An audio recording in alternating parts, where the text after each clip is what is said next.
সালামুন আলাইকুম তিবিতুম মুবারাকাতান তৈয়িবা রব্বি আউযু বিকা মিন হামাজাতি শায়াতিন ওয়া আউযু বিকা রব্বি আইয়াহদুরুন। সম্মানিত ভিউয়ার্স, আজকে সহিহ হাদিস নামে ইসলাম ধর্মের দ্বিতীয় খলিফা উমর রাদিয়াল্লাহু তাআলা আনহুর চরিত্র এবং ন্যায় বিচারের উপর আক্রমণ, যা সুন্নি সমাজ, যা শিয়া সমাজ তো উমর রাদিয়াল্লাহু তাআলাকে বিশ্বাস করে না এবং ছোট্টটা ইতিহাস না বললেও হয় না। সালামুন আলা মুহাম্মদের চাচা হামজা রাদিয়াল্লাহু তাআলা আনহুকে, হিন্দার পিতাকে, হিন্দার ছেলেকে যখন বদরের যুদ্ধে কী করা হয়, হত্যা করা হয়, তখন হিন্দা প্রতিশোধ নেওয়ার জন্য ওয়াসিকে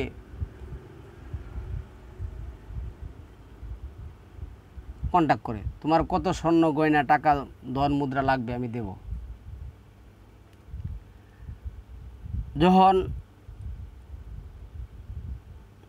উহুদের যুদ্ধে আসে তখন সালামুন আলা মুহাম্মদের পিতাকে এই ওয়াসি হত্যা করে। তো ওয়াসির একটা গোলাম ছিল আবুল উলুল। এই আবুল উলুল থেকে ওয়াসি কী করতো, তার আয় রোজগারের ডাবল অঙ্কের টাকা নিত। যখন ওমর রাদিয়াল্লাহু তাআলা আনহু খলিফাতুল মুসলিমিন হলেন, মুসলিমদের নেতা হলেন, আমিরুল মুমিনিন হলেন, তখন এই আবুল উলুল কী করছে, উমর রাদিয়াল্লাহু তাআলার কাছে এই উজুর আপত্তি জানাচ্ছে যে আমার মনিব আমার কাছ থেকে ডাবল অঙ্কের টাকা নেই, আমি দিতে পারি না, আমার জন্য এটা জুলুম হয়ে যায়, আপনি এর বিচার করুন। তো উমর রাদিয়াল্লাহু তাআলা জিজ্ঞাসা করছে যে আপনি কি করেন? তখন বলছে যে আমি তো আঁকা পেশার কাজ করি। তখন বলছে তাহলে তো তোমার জন্য এটা কঠিন না, তুমি দিয়ে দাও। তখন ওই লোকে নাকি প্রতিশোধ নেওয়ার জন্য, মানে উমরের উপর এই কথার প্রতিশোধ নেওয়ার জন্য কী করলেন, প্রতিজ্ঞাবদ্ধ হলেন এবং একদিন সালামুন আলা মুহাম্মদের এই জলিলুল কদর সাহাবী, ইসলাম ধর্মের দ্বিতীয় খলিফা উমর রাদিয়াল্লাহু তাআলা আনহুকে মদিনার মসজিদের মধ্যে সালাতরত অবস্থায় হত্যা করলেন। তো এই আবুল উলুল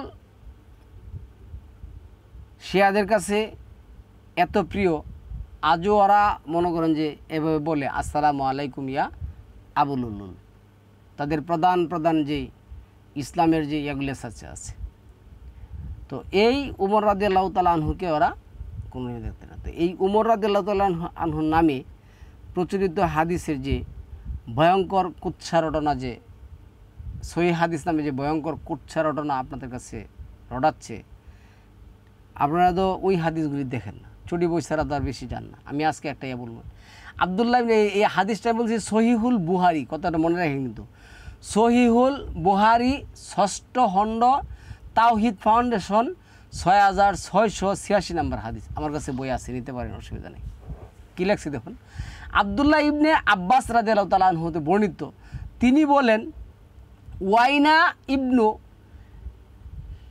হিসান ইবনু হুজাইফা ইবনু বাদুর রাদিয়াল্লাহু তাআলা আনহু তার বাতিজা হুর ইবনে কায়াস ইবনে হিসান এর কাছে আসলেন।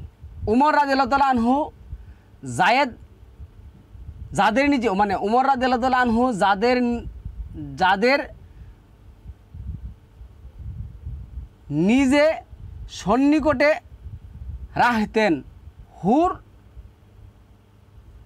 ইবনে কায়াস রাদিয়াল্লাহু তাআলা ছিলেন তাদেরই একজন যুবক।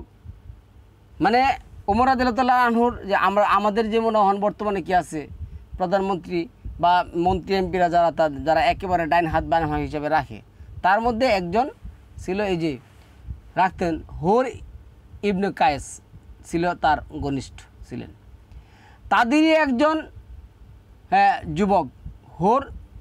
আচ্ছা, যাই হোক, ওমর রাদিয়াল্লাহু তাআলা। আচ্ছা, কীভাবে বিদ্যকারী আলিম ব্যক্তিরাই রাদিয়াল্লাহু তাআলা আনহুর মজলিসের সদস্য পরিবর্তন যা কী লিখছে, মজলিসের সদস্য ও পরামর্শদাতা ছিলেন এই লোক, মজলিসের শুরা সদস্যের মজলিসের পরামর্শদাতা ছিলেন। ওয়াইনা তার বাতিজাকে বললেন, হে বাতিজা, তোমার কি আমিরের নিকট এতটুকু প্রভাব আছে? মানে তুমি যে আমিরের সাথে চলাফেরা করো, তো আমিরের সাথে কি তোমার এতটুকু প্রভাব তুমি খাটাতে পারো? মানে এই জিনিসটা কি আদায় করে দিতে পারবে?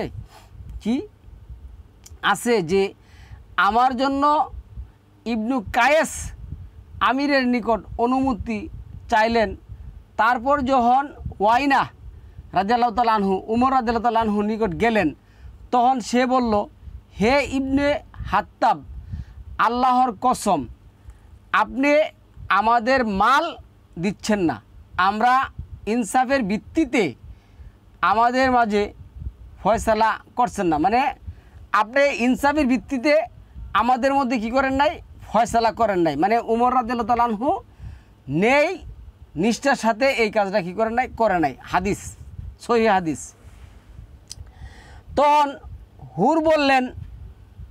হুর বললেন, হে আমিরুল মুমিনিন, আল্লাহ তার নবীকে মানে সাল্লাল্লাহু আলাইহি সাল্লাম বলেছেন, তুমি ক্ষমা অবলম্বন করো, সৎ কাজের আদেশ করো, আর নির্বুদ্ধের অপেক্ষা করো।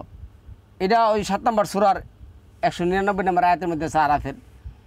এই লোকটি একজন মূর্খ, আল্লাহর শপথ।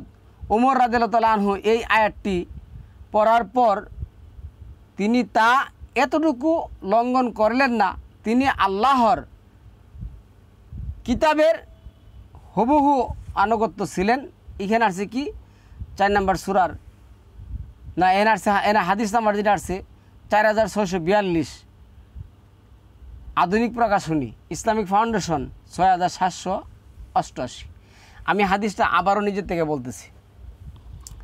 এখানে আব্দুল্লাহ ইবনে আব্বাস রাদিয়াল্লাহু তাআলা আনহু বর্ণিত, তিনি বলেন, এটা আব্বাস রাদিয়াল্লাহু তাআলা বর্ণনা করছেন, ওয়াইনা ইবনে হিসান ইবনে হুজাইফা ইবনে বাদুর রাহিমাহুল্লাহ তার বাতিজা হুর ইবনে কায়াস ইবনে হিসান এর কাছে আসলেন।